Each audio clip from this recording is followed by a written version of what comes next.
De 9 heures aux questions des auditeurs et des téléspectateurs. Je rappelle le numéro du standard, c'est le 0809 40 41 42, c'est le prix d'un appel local. L'actualité tout d'abord avec la Russie qui promet de mettre fin aux livraisons de gaz, peut-être dès aujourd'hui pour tous les acheteurs qui refusent de payer ce gaz en roubles. L'Allemagne et la France ont déjà dit qu'elles ne le feraient pas parce que ce serait une manière de contourner les sanctions économiques. Vous dites depuis des semaines qu'il faut un embargo sur le gaz russe. Par quoi est-ce qu'on le remplace ? Pourquoi faire un embargo ? Toujours rappeler qu'on n'est pas là pour se créer des contraintes, des difficultés, juste pour se faire plaisir. Pourquoi faire un embargo ? Parce qu'il faut arrêter les atrocités en Ukraine, il faut arrêter les crimes de guerre qui s'y déroulent tous les jours, et que cette guerre, elle est aujourd'hui financée par les ventes de gaz et de pétrole de la Russie, notamment à l'Union européenne. On est sur 700 millions de dollars par jour de recettes liées à ces ventes de gaz et de pétrole. Donc comment on fait ? Toujours rappeler aux Françaises et aux Français que l'impact de l'embargo, s'il devait durer, ce serait pour l'hiver prochain. On peut parfaitement aussi déjà imaginer que l'embargo est efficace, c'est l'objectif, que le cessez-le-feu s'impose en Ukraine, que les Russes retirent leurs chars et qu'on reprenne des relations, au moins sur le gaz et le pétrole, normal. Il faut toujours rappeler le cadre. Ok pour le contexte. Par quoi vous le remplacez aujourd'hui ? Question toute simple. Question toute simple. Absolument. Est-ce que la France, si vous êtes élu président de la République, achètera du gaz aux États-Unis qui est du gaz de schiste ? Non. Les États-Unis, non. Non. C'est clair. Alors, on met en place un acheteur européen unique. Vous savez que ça fait des semaines que je fais cette proposition. La Commission est en train d'y travailler pour faire comme les vaccins, qu'il n'y ait pas de concurrence, de compétition entre les États membres, qu'on ait un acheteur unique de gaz et qu'on renforce nos liens avec la Norvège, avec l'Algérie. La Norvège a déjà dit qu'elle n'en fournirait pas plus. Avec la Norvège, oui, mais on est dans ce moment-là où on construit. On organise la solidarité au sein de l'Union européenne. C'est essentiel parce qu'il y a effectivement des pays qui sont plus exposés que d'autres. Et on essaye à la fois d'ouvrir notre approvisionnement et évidemment, on agit pour substituer le gaz quand c'est possible et pour l'économiser quand c'est possible. Quand je propose depuis au moins 2 mois, on le propose depuis 20 ans, mais quand je propose dans cette situation de réunir autour de la table dans chaque pays tous les acteurs du bâtiment pour prioriser tous les travaux de rénovation des bâtiments, dans les logements comme dans les bâtiments publics, sur les bâtiments qui consomment le plus de gaz et qui sont des passoires énergétiques. Comme vous l'avez dit, si on est en pénurie de gaz, c'est l'hiver prochain, donc c'est demain en fait. On est demain. Mais donc on n'a pas le temps de tout rénover. Non, on va pas tout rénover. Mais l'objectif, c'est d'économiser 10% de notre gaz. Attention, c'est d'économiser 10% de notre gaz. Plus. Faut pas faire le peur double. aux Français. Non, 20% il y a encore des experts. C'est 18% il y a encore des experts qui, encore ce matin, disaient 10%. Le gaz russe, c'est 18% de notre consommation. Si on n'en a plus, il faut donc remplacer les 18%. Comme en économie ou en remplacement. Comme le réaménagement de nos approvisionnements, au fond, faut économiser 10%. C'est pas rien, mais c'est 10%. Donc, on priorise les travaux de rénovation. Deuxièmement, et c'est ce que je propose, évidemment, on a aujourd'hui en file d'attente des projets d'énergie renouvelable dans notre pays, pour le gaz qui sert à produire de l'électricité. On a l'équivalent de 30% de substitution du gaz russe par des projets qui sont déjà validés et qui attendent simplement la signature. C'est du photovoltaïque. Mettons du photovoltaïque sur tous les parkings, sur les grandes surfaces, sur les écoles.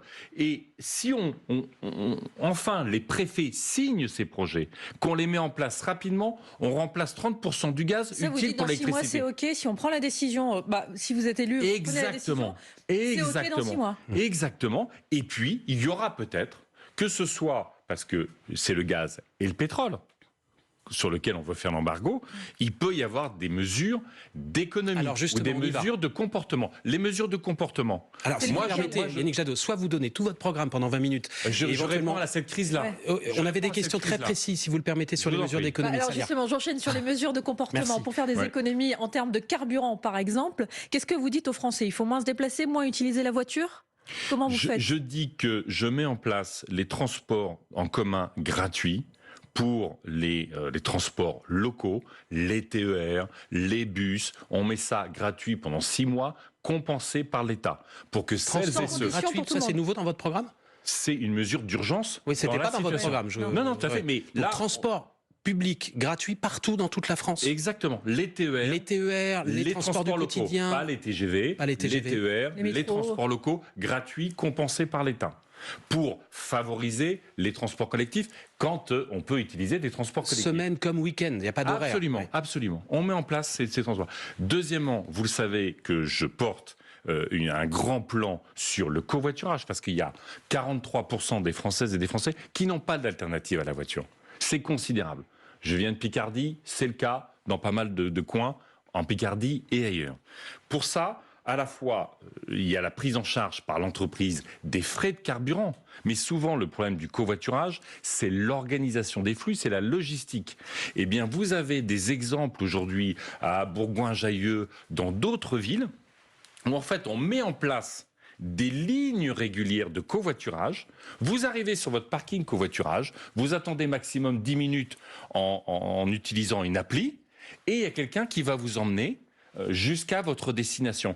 C'est le bénéfice. C'est possible dans les petites communes rurales dont les habitants doivent faire des kilomètres pour se rendre dans les grandes villes. Bien sûr. La question, c'est l'organisation des flux, notamment à travers des applis qui permettent, vous avez un déplacement, et ben rapidement, vous vous organisez pour faire du covoiturage. C'est bon pour le pouvoir d'achat, c'est évidemment bon pour la réduction de nos importations de carburant. Et puis, il peut y avoir des réductions de vitesse.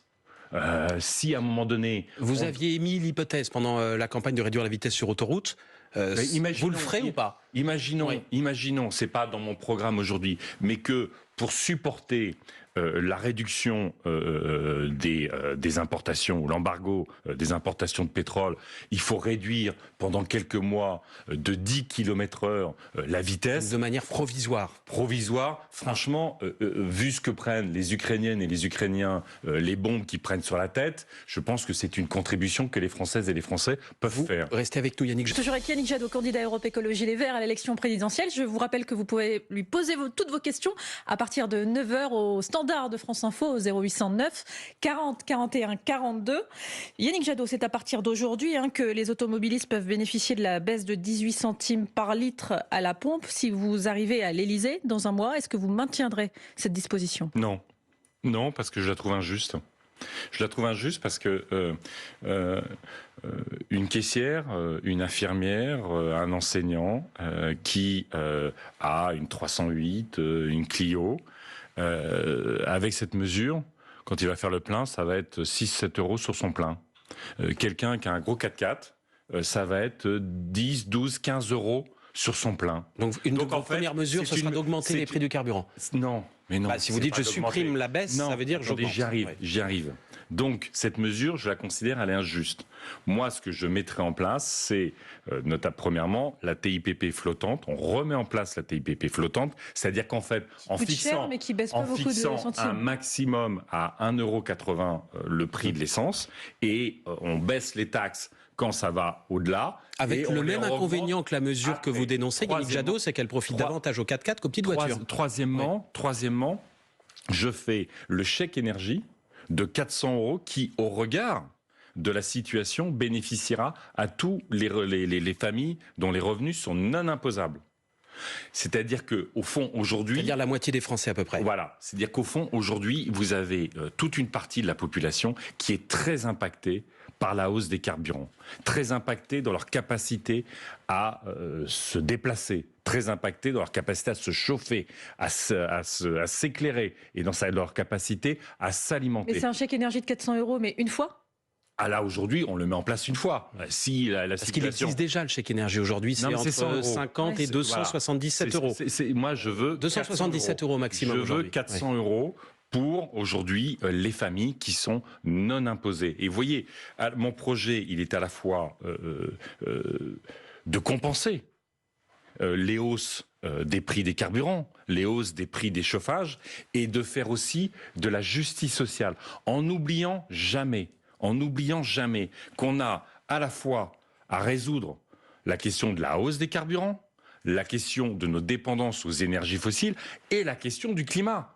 Parce que quand j'entends le gouvernement ou un certain nombre de candidats, au fond, qui veulent revenir à la situation intérieure empire, en allant par exemple chercher du gaz de schiste, en voulant s'affranchir des contraintes environnementales sur l'agriculture. C'est le monde d'avant, empire, qui nous créera encore plus de problèmes après. Si à un moment donné, c'est ça la force du projet écologiste, c'est d'anticiper, c'est d'isoler les logements, ce qui n'a jamais été vraiment fait. Justement. C'est de favoriser les transports en commun, l'écovoiturage, la voiture électrique, ce qui n'a jamais été fait. C'est de déployer les énergies renouvelables, ce qui n'a pas suffisamment été fait. Il y a un autre outil, voilà, Yannick Jadot, dans votre programme pour l'environnement et pour la justice sociale, c'est l'ISF climatique.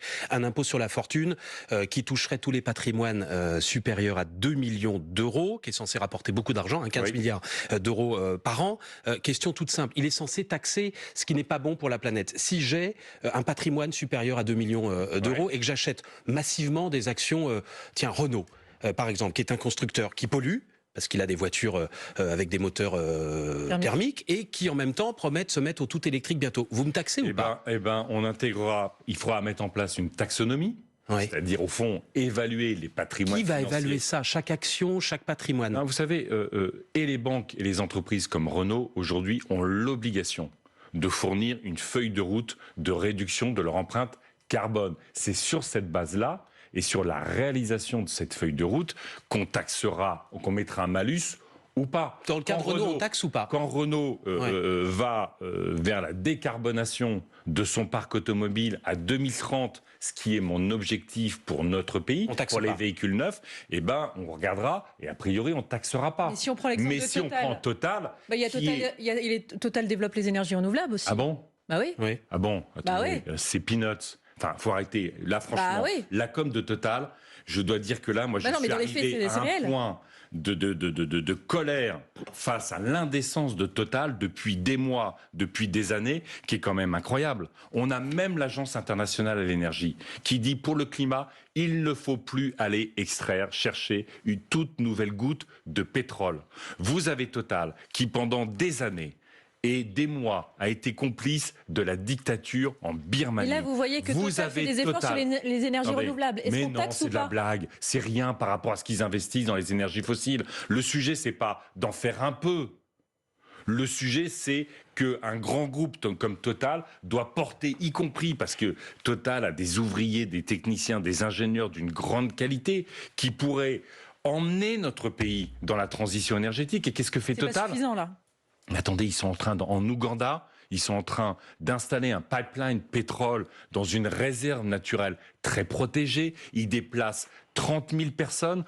Total, qui, je l'ai dit, est toujours en Russie, à la différence de toutes les autres majors internationales du pétrole. Ils l'ont annoncé, mais dans les faits, mais nous, et qui est, au fond, je l'ai dit, complice de crimes de guerre, dans la mesure où Total a des partenaires qui sont très proches de Poutine et dont certains dirigeants sont sous sanctions internationales. Et moi, je ne peux que répéter ma demande à Emmanuel Macron qui a en permanence, à chaque fois qu'il était responsable, ministre de l'économie, président de la République, a favorisé les activités gaz, pétrole de Total en Russie. Je lui demande, au nom des Ukrainiennes et des Ukrainiens, de notre indépendance énergétique et au nom du climat, de demander à Total de sortir de Russie. Yannick Jadot, vous dites, si je suis élu à l'Élysée, l'une des premières mesures que je prendrai, c'est une loi de séparation des lobbies et de l'État. C'est quoi un lobby ? Un lobby aujourd'hui, c'est un groupe constitué pour défendre son intérêt. Est-ce que le MEDEF est un lobby ? Bien sûr. Oui. Est-ce que Greenpeace est un lobby ? Mais d'une certaine façon, oui. Mais donc, la question... on interdit Greenpeace ? Non. On interdit le MEDEF ? Là, c'est pas ce que j'ai dit en fait.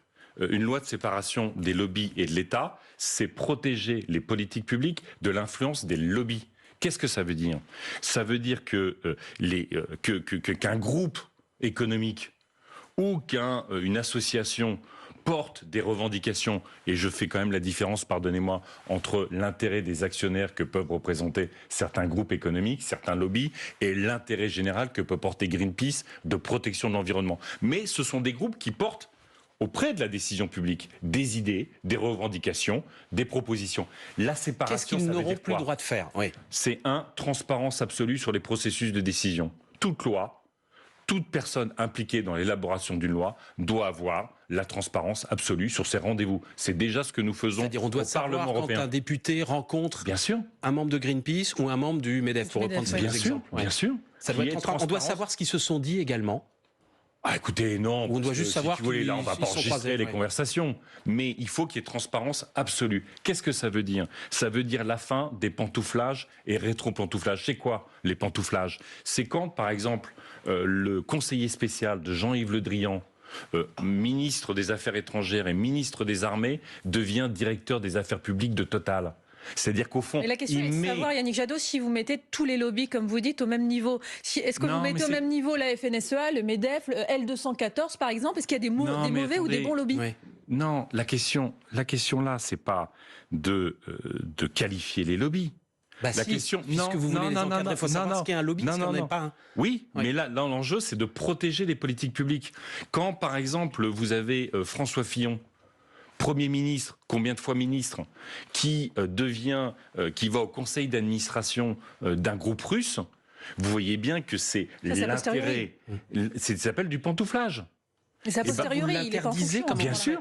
Mais comment vous interdisez à un ancien homme politique qui a pris sa retraite d'aller travailler pour un groupe étranger, quel que soit ce que vous pensez d'ailleurs de ce groupe? Il faut une loi pour ça, on va lui interdire. Mais il y a déjà des lois. Au nom de quoi? Au nom de l'intérêt supérieur de la nation? Bien sûr. Oui. Au nom de la protection des politiques publiques, au nom de protection de l'intérêt général. Quand en ce moment, vous avez je ne sais pas combien de membres des cabinets ministériels qui se sont fait leur répertoire, leur réseau, et qui vont vendre ça à des groupes privés en disant, comme je connais tout le monde dans l'administration, quand j'arriverai dans votre groupe privé, eh ben, je défendrai votre intérêt dans l'administration, c'est inacceptable. Parce qu'au fond, on a vu avec ce quinquennat, jamais un quinquennat n'a été aussi gangréné par les lobbies. Vous avez même un patron d'une fédé de chasse qui annonce le programme du président sortant Emmanuel Macron avant même qu'il le fasse, en appelant à voter pour lui, en revendiquant qu'à chaque fois qu'il interpellait Emmanuel Macron a fait plier ses ministres, et notamment les ministres de l'écologie. Et quand vous avez McKinsey qui est venu avec sa logique managériale d'entreprise du secteur privé pour régler nos problèmes d'hôpitaux... On va en parler dans un instant de McKinsey, puisque c'est devenu l'un des thèmes de la campagne. Il nous faut une loi de séparation des lobbies et de l'État. On en parle dans un instant, dans notre pays. Ceux qui doivent gouverner sont les élus au nom du peuple. Ce ne sont pas des représentants des VRP, des lobbies qui sont aujourd'hui à la tête de l'État. Le fil info, 8h52, Diane Ferchit et la suite dans un instant. On parlait de l'influence des cabinets privés, Yannick Jadot, et notamment du cabinet McKinsey. Dans le journal L'Opinion, vous l'avez lu ce matin ? Non. Non, on apprend que votre porte-parole, Delphine Bateau, qui fait donc campagne à vos côtés, a dépensé 70 millions d'euros en cabinet de conseil. Elle le conteste totalement. Elle le rejette totalement. Et d'ailleurs, l'administration... donc vous l'avez lu en fait ? Non. J'ai eu Delphine Bateau. D'accord. Alors je termine simplement. L'Opinion affirme qu'elle a dépensé 68 millions d'euros en cabinet de conseil lorsqu'elle était ministre de l'écologie pendant un peu plus d'un an. Ce sont des chiffres qui sont faux. Oui, elle le conteste totalement parce qu'y compris l'administration est bien en peine parce qu'on n'avait pas de règles d'ailleurs qu'elle avait demandé justement sur la comptabilité du travail des cabinets de conseil avant 2015. Elle n'a donc jamais fait appel à des cabinets privés. Écoutez, c'est ce qu'elle m'a dit. Oui. Et connaissant Delphine Bateau et sa rigueur absolue sur justement l'ingérence des lobbies et des cabinets privés dans la décision publique, je peux sacrément la croire, je peux vous le dire. Bon, on entend votre démenti. Si c'était pas le cas, ça changerait quoi ? Quand vous savez, Delphine Bateau est quelqu'un d'extrêmement rigoureux du point de vue de ce type de relation. Vous savez combien elle porte depuis des années justement l'expulsion des lobbies, de la décision publique, parce qu'elle a eu à les subir en permanence. C'est un lobby, c'est un cabinet de conseil. Parfois, on fait appel, vous le savez, à des cabinets de conseil pour rénover son système informatique. C'est pas à proprement parler, dans tous les cas de figure, un lobby. Oui, mais là, vous voyez que... Non, mais vous avez raison. Mais là, vous voyez bien que la question de McKinsey, c'est pas simplement on fait appel à un cabinet de conseil pour organiser la protection de ses ordinateurs. Vous voyez bien que là, ils sont de fait et c'est encore les articles qui le disent, les enquêtes journalistiques qui le font. Heureusement que les journalistes travaillent. Merci à vous. Vous les interdisez, les cabinets.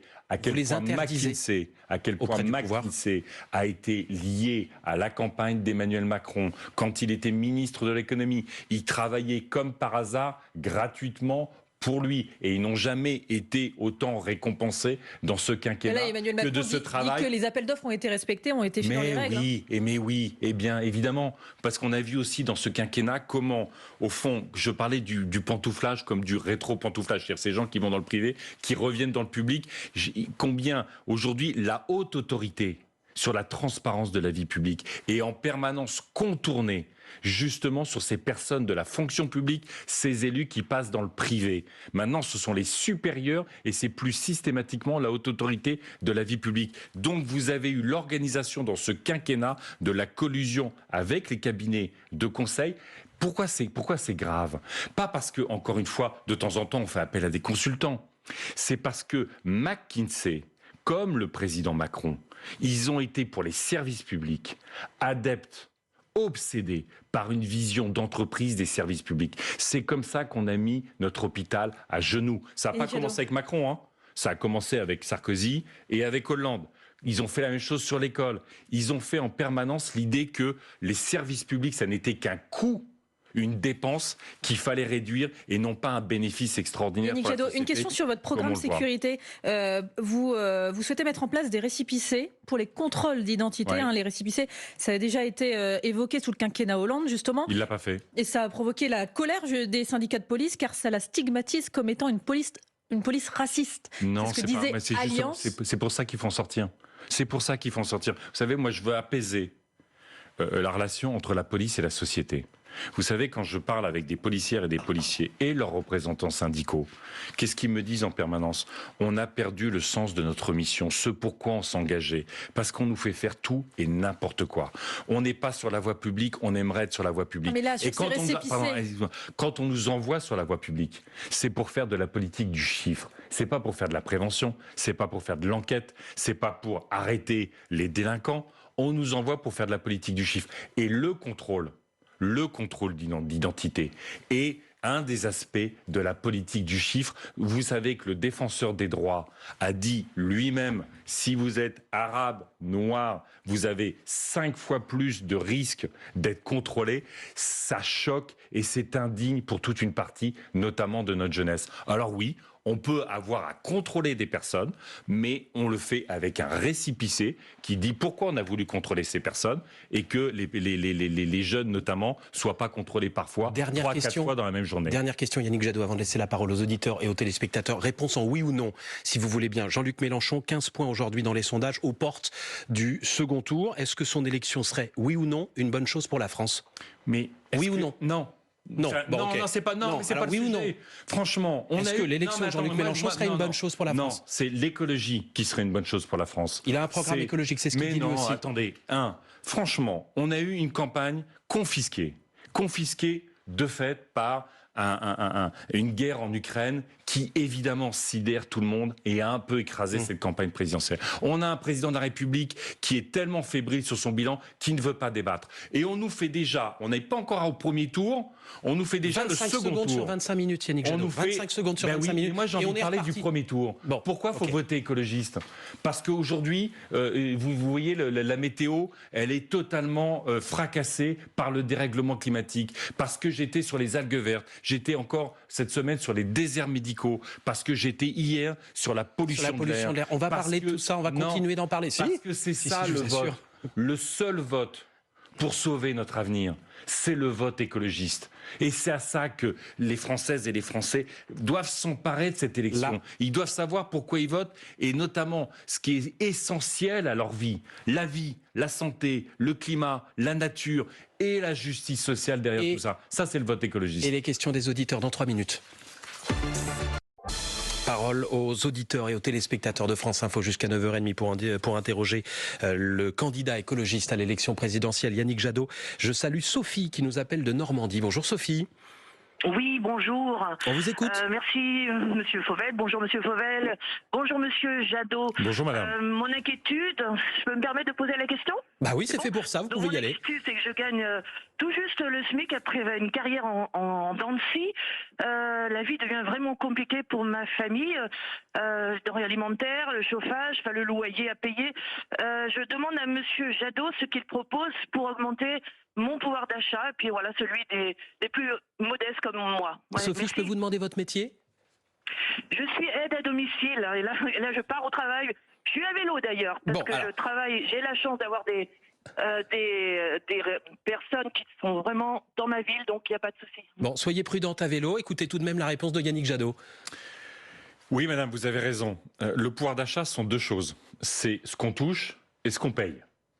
Ce qu'on touche en arrivant, et c'est une mesure qu'on devrait prendre immédiatement, c'est d'augmenter de 10% le SMIC à 1400 € net, et je veux que progressivement il aille jusqu'à 1500 € net. C'est aussi parce que c'est Quand toute vous la dites question. progressivement, c'est sur la durée du quinquennat. Sur la durée du quinquennat, mais Donc ça en dépend gros, aussi, une ça vingtaine dépend d'euros aussi de l'inflation. d'augmentation chaque année Ça en dépend plus de aussi l'inflation. Voilà, Ouais, ça dépend ok. aussi de l'inflation parce que si on est sur des rythmes élevés d'inflation, il faut évidemment que les salaires collent à l'inflation. Deuxième chose, et c'est l'augmentation, évidemment, le dégel du point d'indice pour les fonctionnaires, au moins 4% dès maintenant. Et puis, c'est les négociations sur les bas salaires. Parce que pour les aides à domicile, la réalité, c'est que vous touchez à peine le SMIC, y compris en fin de carrière. Et vous passez pourtant beaucoup d'heures sur la route. Alors, cette dame a la chance de pouvoir faire ses visites à missions, vélo, ouais. ses missions en vélo, mais dans pas mal de territoires, j'étais il y a 2 jours dans des territoires ruraux, ce sont des heures que vous passez sur les routes pour les aides à domicile. Et je peux vous dire que pour les assistants de vie, c'est même pas 800 € par mois. Donc il faut imposer les négociations sur les bas salaires dans tous ces secteurs-là, avec pour objectif hausse des salaires, amélioration des conditions de travail et des statuts. Qu'est-ce que vous faites pour les entreprises ou pour les branches qui refusent? Mais il faut l'imposer, parce qu'en fait, ces entreprises touchent de l'argent de l'État. Le levier extraordinaire qui est dans tout mon projet, c'est qu'on arrête de mettre de l'argent dans l'économie, dans les entreprises, sans rien leur demander, ni sur le climat, ni sur la justice sociale, ni sur l'égalité femmes-hommes. Et puis, je l'ai dit, c'est la partie revenu, mais c'est aussi la partie dépenses. L'écologie, parce que ça fait des années qu'on le demande, qu'on le propose, et maintenant qu'on le fait quand on a des mairies écologistes. Parce que le vote écologiste, c'est agir, c'est gagner des victoires. C'est pas simplement pour se faire plaisir, c'est gagner des victoires. Donc, sur l'isolation des logements, j'ai vu le président de la République se satisfaire des 700 000 primes rénov'. Il en a parlé hier. En disant que c'était un niveau inédit. Oui, non, mais c'est vraiment la politique du chiffre. C'est vraiment de la com absolue. Il y a seulement, en 2021, 2500 logements qui ont quitté le statut de passoire énergétique. Il faudrait que dans la loi, on devrait faire 15 fois plus. 150 fois plus. On devrait être à 400 000 passoires énergétiques supprimées par an. C'est, je l'ai dit, toute ma politique sur les transports collectifs, sur le vélo. Moi, je veux installer pour les jeunes le ticket climat énergie. Vous savez ce que je vous propose? Parce que, contrairement à vous, moi, je connais la question qui arrive ensuite. Vous avez prononcé le mot jeune. Très bien. Et je sais que la question porte là-dessus. Dernier point, parce que tout le monde doit accéder à une alimentation bio. Tout le monde doit accéder à une consommation responsable. Je baisserai la TVA sur ce qui est responsable pour que tout le monde puisse y accéder, et particulièrement les classes populaires. Tom nous attend au standard de France Info. C'est aussi un lecteur du Parisien aujourd'hui en France. Bonjour Tom. Bonjour, vous allez bien? Ça va et vous? Bonjour Tom. Bonjour. Tom, 23 ans, étudiant, on vous écoute. Bonjour, alors j'ai 2 petites questions pour Monsieur Jadot. Donc la première, c'est qu'en tant qu'étudiant en politique environnementale, l'urgence climatique, ça m'inquiète beaucoup. Et du coup, j'ai vu dans le dernier rapport du GIEC qu'on avait plus de 10 ans pour agir. Et également, d'après l'étude du Shift Project, qui avait montré que vous étiez dans les meilleurs candidats pour arriver aux objectifs climatiques de la France sur les transports, l'agriculture et l'industrie, tandis qu'il y a d'autres candidats qui ont proposé des mesures assez dangereuses qui vont freiner la transition environnementale. Donc je pense par exemple à Zemmour et Madame Le Pen qui vont mettre en péril mon avenir et celui de la jeunesse. Or, d'après la dernière enquête Ipsos, 80% des Français se sont inquiets par rapport au dérèglement climatique. Donc j'aimerais savoir Pourquoi les Français devraient voter pour vous par rapport à ces enjeux et quels sont les co-bénéfices sur le pouvoir d'achat et la situation en Ukraine?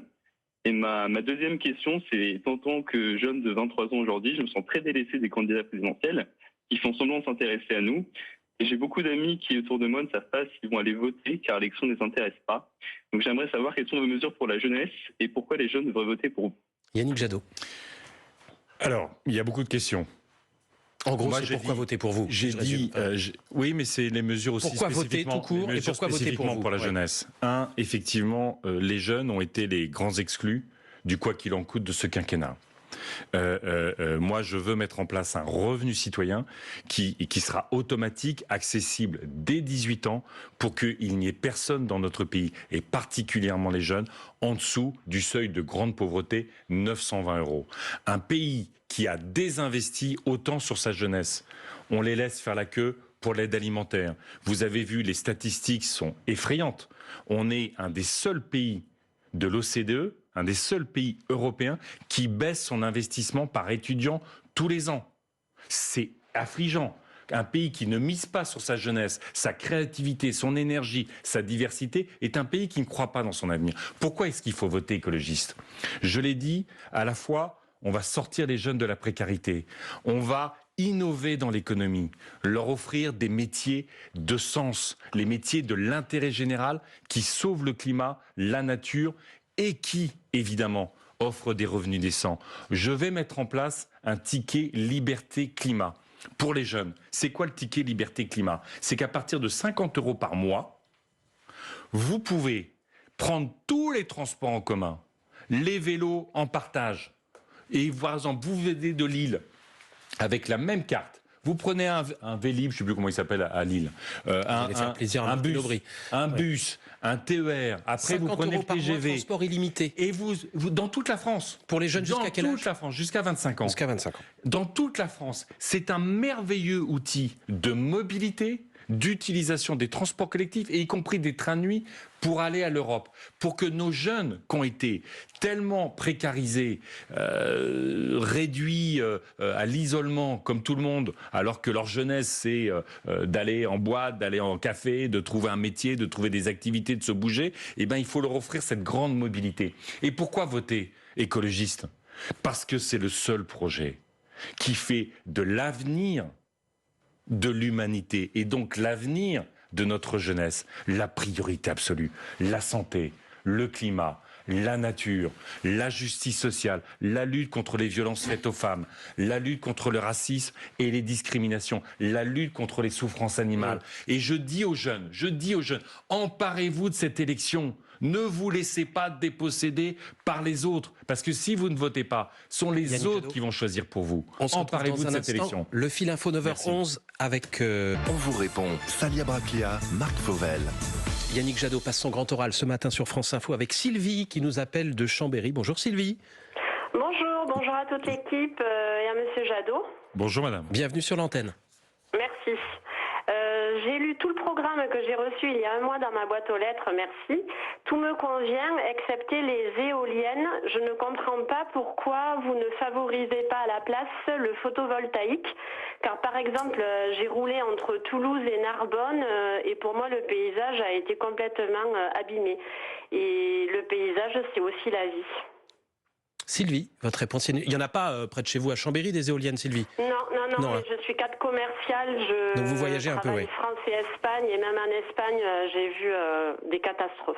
Bon, tout lui va dans votre programme, Yannick Jadot, à Sylvie, sauf un point, les éoliennes.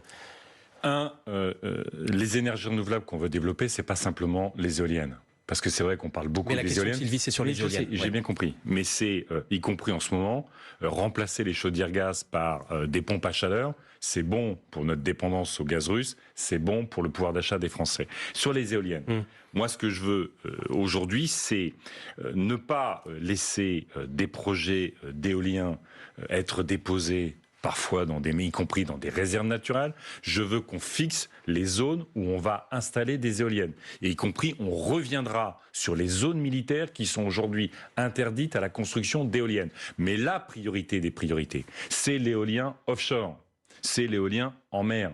On a 5400 éoliennes offshore sur la Manche et la mer du Nord. Vous Ce sont entendez les des pêcheurs milliers, sur la plupart ce sont de des ces milliers, projets mais- qui disent on n'en veut pas. Oui, sauf que tous les pêcheurs aux Pays-Bas, en Grande-Bretagne, en Belgique, ils n'ont pas de problème avec les éoliennes parce qu'y compris, après ça fait des Donc, récifs. priorité aux éoliennes offshore, aux éoliennes en mer. Priorité aux Est-ce qu'il y aura plus d'éoliennes Moi, sur je veux Terre si vous êtes président? Priorité 1, il y aura plus d'éoliennes Oui. sur Terre, mais dans des zones où les populations sont d'accord et où ça ne détruit pas le paysage. C'est-à-dire avec des Je suis référendums d'accord. locaux organisés. Ça veut dire avec, évidemment, l'assentiment des populations. Ça veut dire avec la consultation et l'assentiment des populations. Et généralement, quand ça se fait comme ça se fait très bien, ce sont des projets.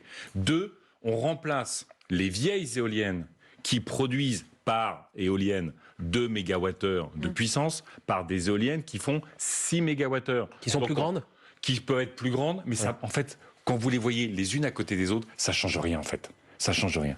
Et donc, évidemment, on arrête d'installer là où ça défigure le paysage, où il y en a déjà trop. Si demain matin, chez vous, en Picardie, il y avait un projet d'éolienne Mais il y en juste a devant plein. chez vous, vous voteriez quoi? Pour ou contre? Pour. Vous savez, moi, j'aime Ouais. bien les éoliennes. Alors, je veux pas les mettre sur l'église. Vous les trouvez de mon jolies? village. Ah oui, je trouve ça joli. Oui. Mais vous savez pourquoi je trouve ça joli? Parce qu'en fait, pour avoir pas mal voyagé dans ma vie, j'ai vu ce que c'était un forage de pétrole en Afrique. Vous regardez notre Ouais, là, dépendance. faudra vous Non, comparer attendez, avec, non, ouais. je Personne n'a compare envie pas. d'avoir ou peut-être un puits de pétrole devant ses... Oui, mais à un moment donné, si on veut de l'électricité et de l'énergie, il faut savoir comment on la produit. Et moi, je veux pas dépendre de Poutine. Je préfère dépendre de l'eau, du soleil, du vent, de la chaleur du sol, de la biomasse, de nos barrages, que de Poutine ou des pétromonarchies du Golfe. À un moment donné, il faut faire des choix. Et moi, je préfère que, au fond, ces choix, on les fasse collectivement et que cette production d'énergie, elle se fasse sur notre territoire. Yannick C'est Jadot, aussi un enjeu de On responsabilité. a Arnaud qui nous attend au standard de Pardon. France Info. Arnaud qui nous appelle de Paris. Bonjour Mais Arnaud. vous reconnaissez que c'est Marc Fauvel qui me relance en permanence. Très régulièrement, je Et plaide du coup, coupable. on va donner la priorité à Arnaud. Bonjour Arnaud. Oui, bonjour à tous, bonjour Marc Fauvel, bonjour Yves Jadot. Bonjour, bienvenue. Bonjour, monsieur. J'ai une question, donc je suis Arnaud Gallet, je suis membre de la Civis et cofondateur du collectif Prévenir et Protéger. Il y a eu un rapport hier donc, de la commission indépendante sur l'inceste et les violences sexuelles qui rappelle les chiffres terribles de 160 000 enfants victimes chaque année de violences sexuelles, qui met aussi en avant, et c'est un chiffre important, qu'il y a 3 fois plus d'enfants en situation de handicap qui sont exposés, et qui met en avant en fait tout le delta qu'il y a encore en la matière malgré une loi qui est complètement obsolète, à savoir la loi Billon qui est inapplicable. On a cherché à vous joindre et à vous voir avec Carl Zero dernièrement en fait autour du film 1 sur 5 face aux candidats. On n'a pas réussi et j'aimerais vous entendre en fait sur vos propositions. Merci. Écoutez, c'est très clair. Ce que vous dites est absolument, enfin en tout cas les chiffres que vous donnez, qui sont aujourd'hui dans le débat public, sont absolument insupportables. Effectivement, on est à 160 000 incestes, tentatives d'inceste, violences sexuelles sur mineurs dans notre pays. Moi, d'abord, je suis pour l'imprescriptibilité des violences sur mineurs. Total. Des violences. Complète. Oui, imprescriptibilité, c'est imprescriptibilité. Parce que, y compris, vous le savez, pour libérer la parole, parfois le traumatisme est tellement violent, tellement profond, qu'il faut des années. Donc je suis pour l'imprescriptibilité de ces crimes-là. Deuxièmement, ça rentre dans notre projet sur toutes les violences sexuelles. Il faut absolument former toutes les personnes qui sont en lien avec des publics. Ce sont évidemment la communauté éducative. Et moi, je veux remettre des médecins, des infirmières, des infirmiers, des assistantes sociales dans les écoles. C'est évidemment former dans les commissariats. C'est pouvoir porter plainte à l'hôpital ou dans un centre médical. Yannick Jadot, je parle sous le contrôle d'Arnaud, qui est toujours en ligne avec nous, qui est donc membre de cette Civis. Parmi les 20 propositions qui ont été faites hier par cette commission indépendante, il y a le fait que les médecins soient obligés de signaler les cas de violence sur enfants, c'est-à-dire une entorse au principe du secret médical. Je sais bien que vous y êtes favorable. Je sais que tout ça est très difficile. Mais à un moment donné, quand on sait la violence, quand on sait les vies gâchées, quand on sait l'abomination de ces crimes, eh bien, à un moment donné, il faut que quand il y a un crime, il faut qu'il soit dénoncé et que la justice puisse s'en emparer. Mais il faut aussi faire en sorte qu'il y ait une police, c'est ce que nous défendons, nous, écologistes, une police et une justice spécialisée en la matière, parce que c'est pas n'importe quel agent qui peut traiter ces questions-là, tellement ils sont sensibles, tellement il faut de l'accompagnement des victimes en la matière. Le fil info 9h20, Diane Ferchité, on poursuit dans un instant. Salia Braclia, Marc Fauvel. Yannick Jadot, Sofiane nous appelle du Loiret, il a 19 ans, il est étudiant. Bonjour Sofiane. Bonjour. Votre question à Yannick Jadot. Bonjour. Bonjour. Alors je suis orléanais, je suis à côté de deux espaces naturels magnifiques que sont la forêt d'Orléans et la Sologne. J'adore me balader en forêt. Votre position sur la chasse a aligné toute la gauche, vous étiez l'un des premiers à en parler. Pourquoi la régulation de la chasse est important pour vous ? Parce que d'abord, il faut que tout le monde puisse accéder à la nature en toute sécurité, sans avoir la trouille. On rappelle votre proposition. Donc ma proposition, c'est d'interdire la chasse le week-end et pendant les vacances scolaires. Pour que quand vous êtes randonneur, vététiste, promeneur seul ou en famille, vous puissiez, encore une fois, vous balader sans risque et sans avoir peur. Ça, c'est l'exigence première. Deuxièmement, interdire toutes les chasses cruelles.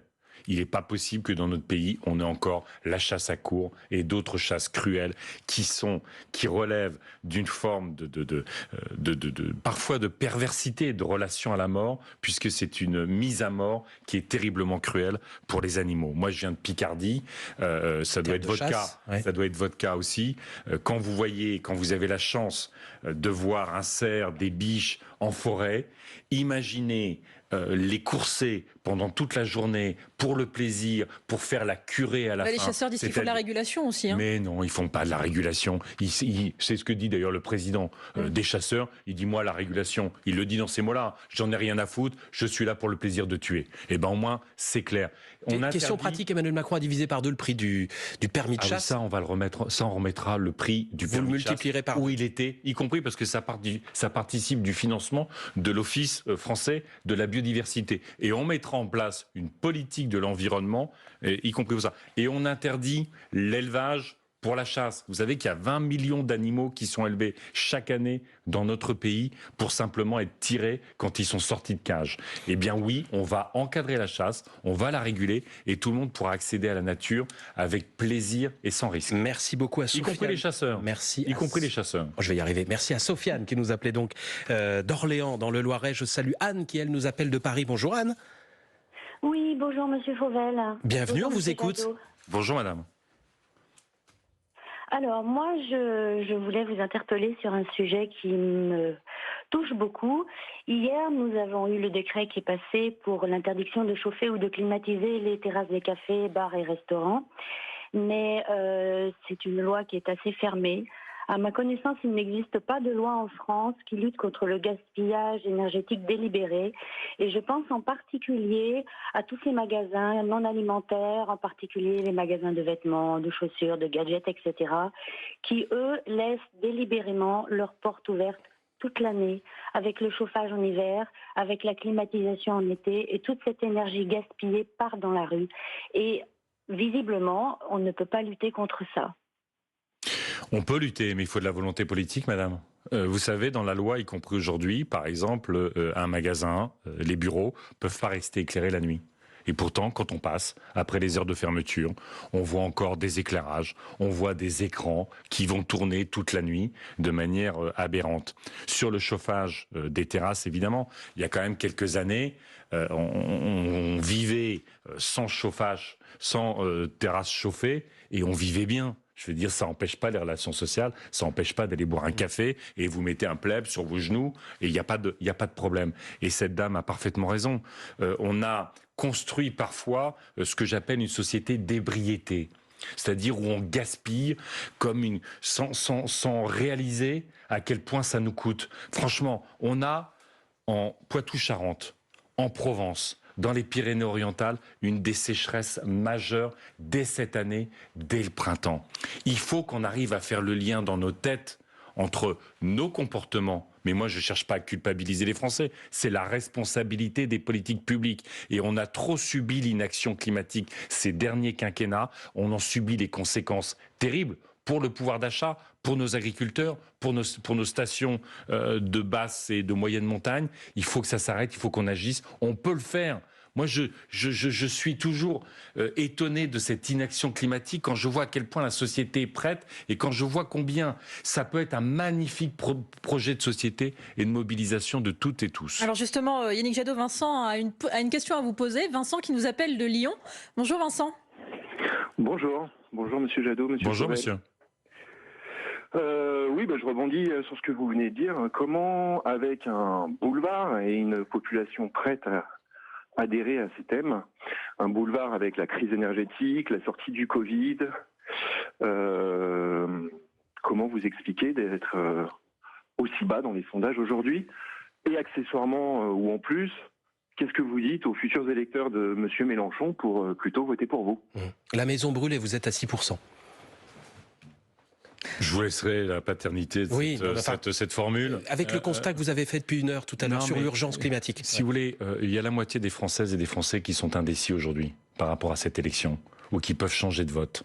Eh bien, comme je le dis régulièrement aujourd'hui, je sais pas, cette expression devient Picardie, j'aime le croire, c'est à la fin de la foire qu'on compte les bouses. Donc c'est le 10 avril qu'on regardera les résultats. Moi, ce que je dis, c'est que, je l'ai dit, si on veut sauver notre avenir, le seul vote possible, le seul vote qui permet de gagner des batailles, c'est le vote écologiste. Les Françaises et les Français qui ont voté pour les écologistes aux européennes, avec un score beaucoup plus élevé que ce que les sondages prédisaient. Du double, et puis du double du vôtre aujourd'hui. Aujourd'hui, au niveau européen, ça va pas assez vite. Mais l'agenda, évidemment, il y a l'agenda de la guerre, il y a l'agenda du Covid, mais le grand agenda, c'est le climat, c'est le Green Deal. Quand les Françaises et les Français ont voté au municipal pour les écologistes, aujourd'hui, ils ont des maires écolos qui sont en train de transformer la vie locale pour le pouvoir d'achat, contre la précarité sociale et pour la protection du climat. Mais on a pour le sentiment que les Français sont prêts à avoir des élus locaux écologistes, mais peut-être pas encore un président. Eh bien, écoutez, on verra. On verra le 10 avril. C'est vrai qu'on n'a jamais gouverné ce pays et qu'il y a cette tendance parfois à faire confiance à ceux qui nous ont mis dans le bazar d'aujourd'hui. Le statu quo que porte Emmanuel Macron, c'est un statu quo de chaos. Sont les désordres écologiques, socio-économiques, démocratiques. Et si vous votez écologiste, c'est pas simplement un vote pour crier, c'est un vote pour agir. Et c'est un vote qui n'aura jamais de complaisance avec les dictateurs. C'est un vote qui a toujours eu sa cohérence et sa constance pour la démocratie. Et c'est un vote pro-européen.